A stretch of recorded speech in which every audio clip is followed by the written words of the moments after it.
ರಾಜ್ಯದ ಶಾಲಾ ಕಾಲೇಜುಗಳಲ್ಲಿ ಹಿಜಾಬ್ಗೆ ಗ್ರೀನ್ ಸಿಗ್ನಲ್ ಸಿಕ್ಕಿದೆ. ಮಕ್ಕಳಿಗೆ ನಿಗದಿತ ಸಮವಸ್ತ್ರದ ಜೊತೆಗೆ ಸಾಂಪ್ರದಾಯಿಕ ಹಾಗೂ ಪದ್ಧತಿ ಆಧಾರಿತ ಉಡುಗೆಗಳಿಗೆ ಅವಕಾಶ ನೀಡಿ ಶಿಕ್ಷಣ ಸಚಿವ ಮಧು ಬಂಗಾರಪ್ಪ ಆದೇಶಿಸಿದ್ದಾರೆ. ವಿದ್ಯಾರ್ಥಿಗಳು ಜನಿವಾರ, ಪೇಟ, ಟರ್ಬನ್, ಪವಿತ್ರ ದಾರ, ರುದ್ರಾಕ್ಷಿ, ಶಿವದಾರ, ಹಿಜಾಬ್ ಧರಿಸಲು ಅವಕಾಶವನ್ನ ನೀಡಲಾಗಿದೆ. ಮುಸ್ಲಿಂ ಸಮುದಾಯದ ಒತ್ತಡಕ್ಕೆ ಸರ್ಕಾರ ಮಣಿದಿದೆಯಾ ಅನ್ನೋ ಪ್ರಶ್ನೆ ಎದ್ದಿದೆ. ಮೇ 16ರಂದು ಸಭೆ ನಡೆಸಿ ಮುಸ್ಲಿಂ ಸಮುದಾಯ ನಿರ್ಧಾರವನ್ನ ಕೈಗೊಳ್ಳುತ್ತೆ. ಆದರೆ ಇದೀಗ ಮುಸ್ಲಿಂ ಸಮುದಾಯದ ಸಿಟ್ಟನ್ನು ತಣಿಸೋದಕ್ಕೆ ಸರ್ಕಾರ ಮುಂದಾಗಿದ್ದು, ಶಾಸಕ ರಿಜ್ವಾನ್ ಉಪಸ್ಥಿತಿಯಲ್ಲಿ ಹಿಜಾಬ್ಗೆ ಅನುಮತಿಯನ್ನ ನೀಡಲಾಗಿದೆ. ಮುಸ್ಲಿಮರ ಅತಿಯಾದ ಓಲೈಕೆಗಾಗಿ ಹಿಜಾಬ್ ಜಾರಿಗೊಳಿಸಿದ್ದಾರೆ ಅಂತ ಹೇಳಿ ರಾಜ್ಯ ಸರ್ಕಾರದ ವಿರುದ್ಧ ಪ್ರತಿಪಕ್ಷ ನಾಯಕ ಆರ್ ಅಶೋಕ್ ಕಿಡಿಕಾರಿದ್ದಾರೆ. ಹಿಂದೂಗಳ ವಿರುದ್ಧ ಹೋದವರು ಮನೆ ಸೇರಿದ್ದಾರೆ, ಸಿದ್ದರಾಮಯ್ಯಗೂ ಅದೇ ಕತೆ ಆಗುತ್ತೆ ಅಂತ ಹೇಳಿದ್ದಾರೆ. ಇನ್ನು ಶಾಸಕ ಯಶ್ಪಾಲ್ ಸುವರ್ಣ ಎಕ್ಸ್ನಲ್ಲಿ ಪೋಸ್ಟ್ ಅನ್ನು ಹಾಕಿದ್ದು, ರಾಜಕೀಯ ಉದ್ದೇಶಕ್ಕೆ ವಿದ್ಯಾರ್ಥಿಗಳ ಬದುಕಿನಲ್ಲಿ ಚೆಲ್ಲಾಟ ಬೇಡ ಅಂತ ಹೇಳಿದ್ದಾರೆ. ಶಾಲೆಯಲ್ಲಿ ಹಿಜಾಬ್ಗೆ ಅನುಮತಿ ನೀಡಿದ್ದನ್ನ ವಿರೋಧಿಸಿರುವ ಶ್ರೀರಾಮ್ ಸೇನೆ ಮುಖಂಡ ಪ್ರಮೋದ್ ಮುತಾಲಿಕ್, ರಾಜ್ಯ ಸರ್ಕಾರ ಮುಸ್ಲಿಮರ ತುಷ್ಟೀಕರಣ ಮಾಡ್ತಾ ಇದೆ, ಈ ಬಗ್ಗೆ ನಾವು PIL ಹಾಕೋ ಬಗ್ಗೆ ಚಿಂತನೆ ಮಾಡ್ತಿದ್ದೀವಿ ಅಂತ ಮಾಹಿತಿ ಕೊಟ್ಟರು. ಬಾಗಲಕೋಟೆ, ದಾವಣಗೆರೆಯಲ್ಲಿ ಗೆಲುವು ಸಾಧಿಸಿದ ಶಾಸಕರು ಇವತ್ತು ಪ್ರಮಾಣ ವಚನವನ್ನ ಸ್ವೀಕರಿಸಲಿದ್ದಾರೆ. ಉಮೇಶ್ ಮೇಟಿ, ಸಮರ್ಥ ಶಾಮನೂರು ಇವತ್ತು ವಿಧಾನಸೌಧದಲ್ಲಿ ಪ್ರಮಾಣ ವಚನ ಸ್ವೀಕರಿಸಲಿದ್ದಾರೆ. ಶಾಸಕರಿಗೆ ಸ್ಪೀಕರ್ ಪ್ರಮಾಣ ವಚನ ಬೋಧಿಸಲಿದ್ದಾರೆ. ಬಿಜೆಪಿ ಆಡಳಿತದ ರಾಜ್ಯಗಳಲ್ಲಿ ಮೋದಿ ಮಿತಸೂತ್ರ ಅನುಸರಿಸಲಾಗ್ತಾ ಇದೆ. ಪೆಟ್ರೋಲ್, ಡೀಸೆಲ್ ಉಳಿತಾಯಕ್ಕೆ ಶೇಕಡಾ 50% ರೂಲ್ಸ್ ಪಾಲನೆ ಆಗ್ತಾ ಇದೆ. ಸಿಎಂ ಸಚಿವರ ಬೆಂಗಾವಲು ವಾಹನಗಳಲ್ಲಿ ಶೇಕಡಾ 50% ಕಡಿತ ಮಾಡಲಾಗ್ತಾ ಇದೆ. ಅಧಿಕಾರಿಗಳಿಗೆ ವಿಡಿಯೋ ಕಾನ್ಫರೆನ್ಸ್ ಸಭೆಗಳಿಗೆ ಸೂಚನೆಯನ್ನ ಕೊಡಲಾಗಿದೆ. ಇಂಧನ ಮಿತ ಬಳಕೆ ಬಗ್ಗೆ ಪ್ರಧಾನಿ ಮೋದಿ ನೀಡಿರೋ ಹೇಳಿಕೆ ಕುರಿತು ಸಚಿವ ಚಲುವರಾಯಸ್ವಾಮಿ ಪ್ರತಿಕ್ರಿಯೆ ಕೊಟ್ಟಿದ್ದಾರೆ. ಆರ್ಥಿಕ ಸಮಸ್ಯೆ ಹಿನ್ನೆಲೆಯಲ್ಲಿ ಪ್ರಧಾನಿ ಹೇಳಿರಬಹುದು, ಆದರೆ ಎಲ್ಲವನ್ನೂ ಜನರ ಮೇಲೆ ಹೇರೋದು ಸರಿಯಲ್ಲ. ಕೇಂದ್ರ ಸರ್ಕಾರ ಕೂಡ ಮುನ್ನೆಚ್ಚರಿಕೆ ವಹಿಸಬೇಕಲ್ವಾ ಅಂತ ಪ್ರಶ್ನೆ ಮಾಡಿದ್ದಾರೆ.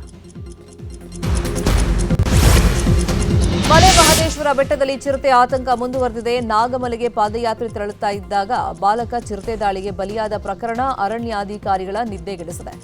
3 ದಿನಗಳಿಂದ ಅರಣ್ಯ ಸಿಬ್ಬಂದಿ ಹರಸಾಹಸ ಪಟ್ಟಿದ್ರೂ ಚಿರತೆ ಸಿಗ್ತಾ ಇಲ್ಲ. ಇನ್ನು ಥರ್ಮಲ್ ಡ್ರೋನ್ ಮೂಲಕ ಚಿರತೆ ಪತ್ತೆಗೆ ನಿರಂತರ ನಿಗಾ ಇಡಲಾಗಿದೆ. ಹುಬ್ಬಳ್ಳಿ, ಧಾರವಾಡ ಜಿಲ್ಲೆಯಲ್ಲಿ ಮಳೆ ಆರ್ಭಟ ಮುಂದುವರೆದಿದೆ. ಕಲಘಟಕಿ ತಾಲೂಕಿನ ಹಲವೆಡೆ ಗುಡುಗು, ಸಿಡಿಲು ಸಹಿತ ಭಾರೀ ಮಳೆ ಸುರಿದಿದೆ. ಇತ್ತ ಬೆಳಗಾವಿಯ ಸಂಬರ್ಗಿಯಲ್ಲಿ ಗಾಳಿ ಮಳೆಗೆ 10ಕ್ಕೂ ಹೆಚ್ಚು ಮನೆಗಳ ಮೇಲ್ಛಾವಣಿ ಹಾರ್ಕೊಂಡು ಹೋಗಿದೆ. ಮೈಸೂರಿನ ಒಡ್ಡರಕೊಪ್ಪಲು ಗ್ರಾಮದಲ್ಲಿ ಹಲವು ದಿನಗಳಿಂದ ಕುಡಿಯೋ ನೀರಿನ ಸಮಸ್ಯೆ ತೀವ್ರವಾಗಿದ್ದು, ಗ್ರಾಮಸ್ಥರು ಸಂಕಷ್ಟವನ್ನು ಅನುಭವಿಸ್ತಾ ಇದ್ದಾರೆ. ನಿನ್ನೆ ಸಮಸ್ಯೆ ಆಲಿಸಲು ಆಗಮಿಸಿದ್ದ PDO ಪುಟ್ಟಸ್ವಾಮಿಗೆ ಘೇರಾವ್ ಹಾಕಿದ ಗ್ರಾಮಸ್ಥರು ನೀರಿನ ಸಮಸ್ಯೆ ಬಗೆಹರಿಸಿ ಅಂತ ಹೇಳಿ ತರಾಟೆಗೆ ತಗೊಂಡಿದ್ದಾರೆ.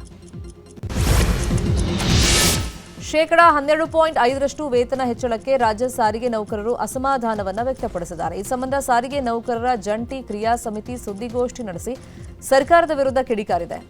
25% ವೇತನ ಹೆಚ್ಚು ಮಾಡಬೇಕು ಅಂತ ಕೇಳಿದ್ವಿ, ಆದರೆ 12.5% ಹೆಚ್ಚಳ ಮಾಡಿದ್ದಾರೆ. ಇದನ್ನು ನಾವು ಒಪ್ಪಲ್ಲ. ಮೇ 20ನೇ ತಾರೀಕು ಸಾರಿಗೆ ಮುಷ್ಕರ ಮಾಡ್ತೀವಿ ಅಂತ ಮಾಹಿತಿ ಕೊಟ್ಟಿದ್ದಾರೆ. ನೀಟ್ ಪ್ರಶ್ನೆ ಪತ್ರಿಕೆ ಸೋರಿಕೆ ವಿಷಯಕ್ಕೆ ಸಂಬಂಧಪಟ್ಟಂತೆ ಸಿಬಿಐ ದೇಶಾದ್ಯಂತ ತನಿಖೆಯನ್ನು ಚುರುಕುಗೊಳಿಸಿದೆ. ಪ್ರಕರಣ ಸಂಬಂಧ ಈವರೆಗೆ 5 ಆರೋಪಿಗಳನ್ನು ಬಂಧಿಸಿದ್ದು, ದೇಶಾದ್ಯಂತ ಹಲವಾರು ಸ್ಥಳಗಳಲ್ಲಿ ಶೋಧ ಮುಂದುವರೆದಿದೆ. ಈವರೆಗೆ ಮಾಸ್ಟರ್ ಮೈಂಡ್ ಸೇರಿದಂತೆ 5ರನ್ನ ಬಂಧಿಸಿರುವಂತಹ ಸಿಬಿಐ ವಿಚಾರಣೆಯನ್ನ ತೀವ್ರಗೊಳಿಸಿದೆ. ವಾಣಿಜ್ಯ ತೆರಿಗೆ ಇಲಾಖೆ ಅಧಿಕಾರಿಗಳು ಭರ್ಜರಿ ಕಾರ್ಯಾಚರಣೆ ನಡೆಸಿದ್ದಾರೆ. ಬರೋಬ್ಬರಿ 2384 ಕೋಟಿ ಇನ್ಪುಟ್ ಟ್ಯಾಕ್ಸ್ ಕ್ರೆಡಿಟ್ ಜಾಲ ಪತ್ತೆ ಹಚ್ಚಿ 2 ಆರೋಪಿಗಳನ್ನು ಬಂಧಿಸಲಾಗಿದೆ. ಹುಸೇನ್ ಬೇಗ್, ಸ್ಯಾಮ್ಯುಯಲ್ ಬೇಗ್ ಬಂಧಿತರು. ನಕಲಿ ತೆರಿಗೆ ಬಿಲ್ ಸೃಷ್ಟಿಸಿ 2 ವಂಚನೆ ಮಾಡ್ತಿದ್ರು ಅನ್ನೋ ಆರೋಪ ಎದುರಿಸ್ತಾ ಇದ್ದಾರೆ. ಮೇ 24ಕ್ಕೆ ರಾಜ್ಯಕ್ಕೆ ಬಿಜೆಪಿ ರಾಷ್ಟ್ರೀಯ ಅಧ್ಯಕ್ಷ ನಿತಿನ್ ನವೀನ್ ಭೇಟಿಯನ್ನ ಕೊಡಲಿದ್ದಾರೆ. ರಾಜ್ಯದಲ್ಲಿ ಬಿಜೆಪಿ ಸರ್ಕಾರ ಅಧಿಕಾರಕ್ಕೆ ತರೋದಕ್ಕೆ ಆಕ್ಷನ್ ಪ್ಲಾನ್ ತಯಾರಿಸಲು ಸಭೆಯನ್ನ ನಡೆಸುತ್ತಾರೆ. ಯಲಹಂಕದ ಖಾಸಗಿ ರೆಸಾರ್ಟ್ನಲ್ಲಿ ಸಭೆ ಆಯೋಜನೆಯಾಗಿದೆ. ಲಂಚ ಪಡಿತಾ ಇದ್ದಾಗಲೇ ಕಂದಾಯ ಇಲಾಖೆ ಆರ್ಐ ಹಾಗೂ ಗ್ರಾಮ ಲೆಕ್ಕಾಧಿಕಾರಿ ಲೋಕ ಬಲೆಗೆ ಬಿದ್ದಿದ್ದಾರೆ. ಚಿಕ್ಕಮಗಳೂರಿನ ತರೀಕೆರೆ ತಾಲೂಕು ಕಚೇರಿಯಲ್ಲಿ ಲಂಚ ಸ್ವೀಕಾರವನ್ನ ಮಾಡಲಾಗ್ತಾ ಇತ್ತು. ಹುಣಸಘಟ್ಟದ ರೈತರೊಬ್ಬರ ಜಮೀನು ಖಾತೆ ಮಾಡೋದಕ್ಕೆ ಲಂಚಕ್ಕೆ ಬೇಡಿಕೆಯನ್ನ ಇಡಲಾಗಿತ್ತು. ಈ ಹಿನ್ನೆಲೆಯಲ್ಲಿ ಲಂಚ ಸ್ವೀಕಾರ ಮಾಡ್ತಾ ಇದ್ದಾಗಲೇ ದಾಳಿ ಮಾಡಿದಂತ ಪೊಲೀಸರು 2ರನ್ನ ಬಂಧಿಸಿದ್ದಾರೆ. ಶಾರ್ಟ್ ಸರ್ಕ್ಯೂಟ್ನಿಂದ ಕಟಾವಿಗೆ ಬಂದಿದ್ದ ಕಬ್ಬು ಬೆಂಕಿಗೆ ಆಹುತಿಯಾಗಿದೆ. ಈ ಘಟನೆ ಯಾದಗಿರಿಯ ವಡಗೇರ ತಾಲೂಕಿನ ಮಲಹಳ್ಳಿಯಲ್ಲಿ ನಡೆದಿದೆ.